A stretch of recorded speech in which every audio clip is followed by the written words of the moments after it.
Hola a todos, bienvenidos al canal. En el vídeo de hoy vamos a ver qué podemos hacer en WhatsApp Web y qué no. WhatsApp Web ofrece algunas opciones que podrás hacer dentro de una conversación, pulsando en el icono de los 3 puntos verticales que tenemos aquí arriba a mano derecha. Una vez desplegado, la primera opción sería información de grupo o bien información de contacto. Esta opción te permite obtener datos del contacto con el que estás hablando en ese momento.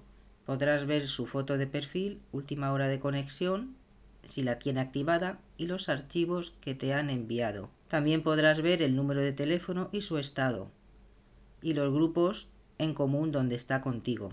El siguiente menú sería seleccionar mensajes.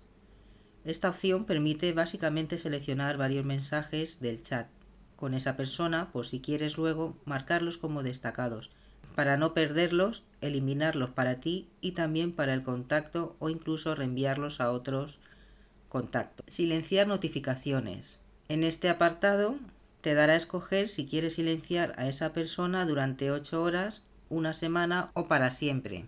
Mensajes temporales. Activa los mensajes temporales en este chat. Esta opción lo que hace es que puedes activar los mensajes temporales 24 horas, 7 días, 90 días o bien tenerlos desactivados. Transcurrido este tiempo, los mensajes se borrarían automáticamente. Vaciar mensajes. Lo que hace esta función es limpiar de mensajes el chat para ti. Y la última opción sería salir del grupo o bien eliminar chat. Hay algunas opciones en los mensajes que envías o recibes en la conversación. Al pasar el ratón por encima verás una flecha a la derecha y si pulsas se abren unas opciones. Como veis, aquí nos salen las opciones: información del mensaje, responder, reaccionar al mensaje, reenviarlo, destacar. Destaca el mensaje y lo tendrás guardado para consulta posterior. Y la última sería eliminar mensaje. Puedes eliminar un mensaje que recibes, pero también alguno que envíes tú. Bien, pues eso sería todo lo que se puede hacer con WhatsApp Web.